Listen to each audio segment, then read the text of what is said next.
शाम के ठीक 5 बजे हैं और 5 PM पर नए वीडियो के साथ हम हाजिर हैं। आज 5 PM के 5 का तड़का में हम आपको शादी विवाह और कुंडली के विषय में 5 जरूरी बातें बताने जा रहे हैं। लेकिन वीडियो शुरू करने से पहले हम चाहेंगे कि आप हमारे YouTube चैनल 5 PM को सब्सक्राइब कर लें, साथ ही Facebook पेज को भी लाइक करें ताकि इसी तरह के वीडियोस हम आप तक आसानी से पहुंचा सकें।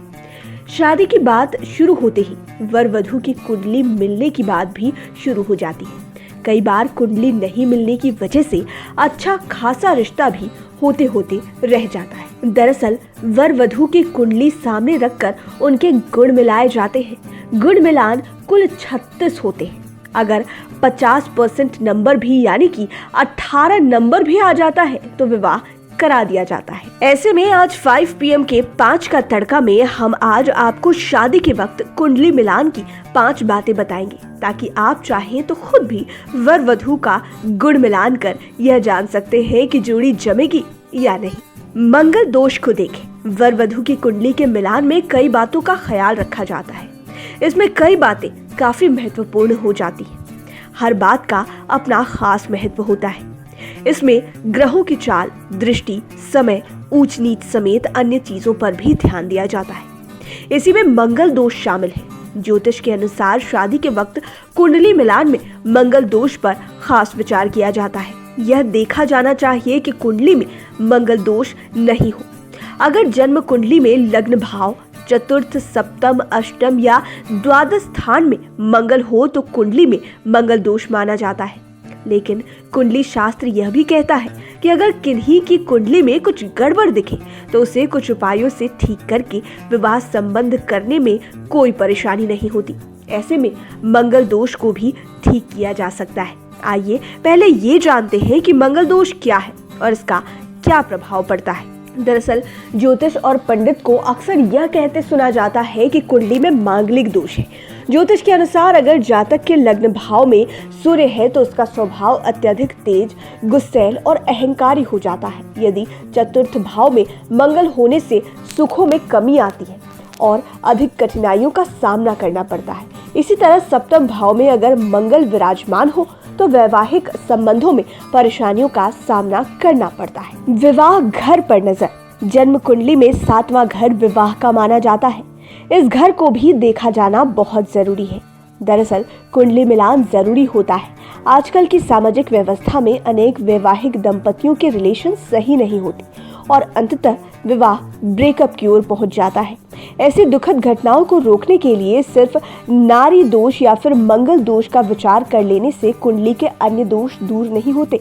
इसलिए विवाह के पूर्व कुंडली का मिलान अलग अलग तरीकों से करके ही किसी नतीजे पर पहुंचना चाहिए।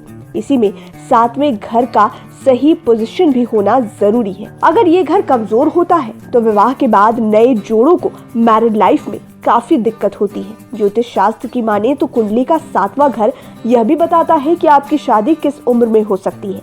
यदि कुंडली के 7वें घर में कोई शुभ ग्रह बैठा हो तो शादी बड़ी आसानी से हो जाती है। इसमें कोई परेशानी भी नहीं आती।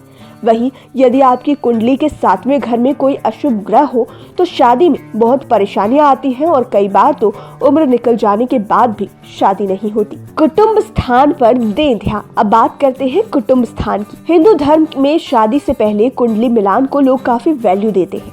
कई रिश्ते इसी के बाद पक्के होते हैं। कई जगह तो कुंडली न मिलने पर अच्छे रिश्ते को भी मना कर दिया जाता है। ऐसी मान्यता है कि अगर लड़के लड़की की कुंडली ना मिले तो उन्हें जीवन भर कष्टों का सामना करना पड़ता है। इसलिए कुंडली में कुटुंब स्थान को भी देखा जाना बहुत जरूरी है। दरअसल आज के दौर में जब लव मैरिज का प्रचलन बढ़ रहा है और लोग अपनी इच्छा से अपना पार्टनर चुन रहे हैं तो ऐसे में कुंडली ना मिलने के कारण कोई अपने पार्टनर को खोना नहीं चाहता।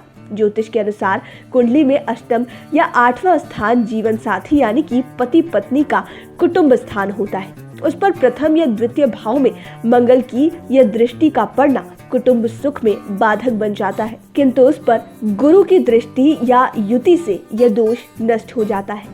शनि मंगल, शनि राहु, मंगल राहु या शनि सूर्य या फिर सूर्य मंगल, सूर्य राहु एक साथ 8वें घर में हो तो विवाह में बहुत अधिक देरी होने की संभावना रहती है। हालांकि ग्रहों की राशि पर भी बहुत कुछ निर्भर करता है, लेकिन इन ग्रहों के 8वें घर में होने से शादी जल्द होने की कोई संभावना नहीं होती। यह भी कहा जाता है कि 7वें घर में इन ग्रहों की उपस्थिति शादी में देरी का कारण होती है। दूसरे विवाह का ना हो योग। जन्म कुंडली से यह भी पता चलता है कि जातक की किस्मत में दूसरा विवाह लिखा है या नहीं।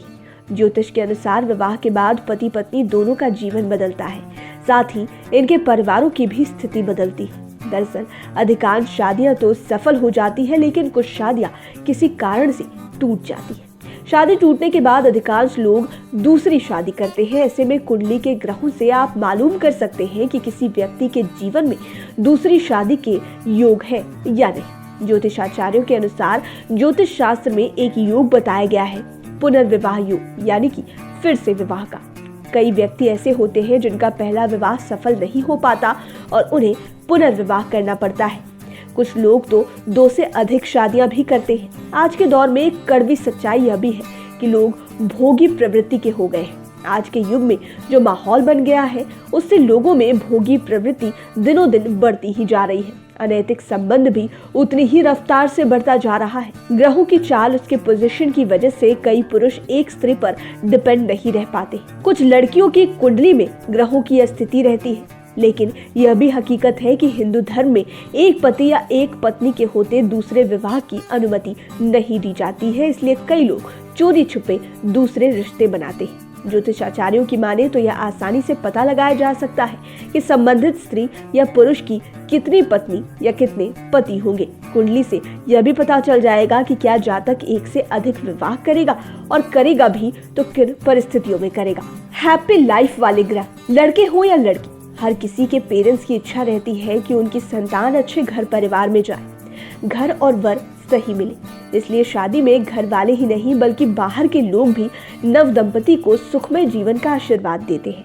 हालांकि आज के दौर में लव मैरिज के चक्कर में कुंडली पर लोग ध्यान नहीं देते, लेकिन कुंडली में यह जरूर देखा जाना चाहिए कि हैप्पी लाइफ का योग है या नहीं। इसके लिए क्या उपाय किए जा सकते हैं? ज्योतिष शास्त्र और मान्यताओं के अनुसार विवाह के बाद हैप्पी लाइफ के लिए वर वधू की कुंडली के 36 में से कम 18 गुण तो जरूर मिलने चाहिए, क्योंकि इससे शादी का संबंध उम्र भर बने रहने के आसार रहते हैं। और यदि किसी ने बिना कुंडली देखे लव मैरिज कर लिया तो भी आप टेंशन ना लें, कुछ ज्योतिष उपाय करके लाइफ को सुखमय बना सकते हैं। ज्योतिष के अनुसार अगर गुण मेल ना खाए तो क्या करें, आपको बताते हैं।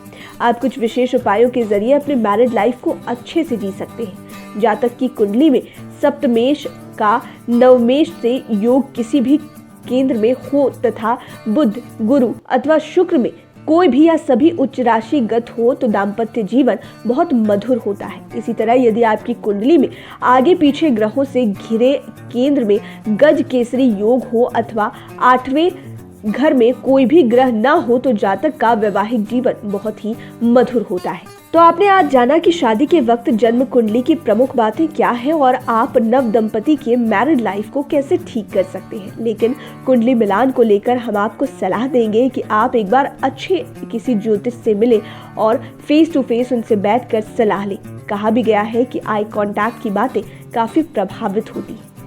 इसी तरह के वीडियोस के लिए आप हमारे चैनल 5 PM को सब्सक्राइब कर लें, साथ ही फेसबुक पेज को भी लाइक करें। धन्यवाद।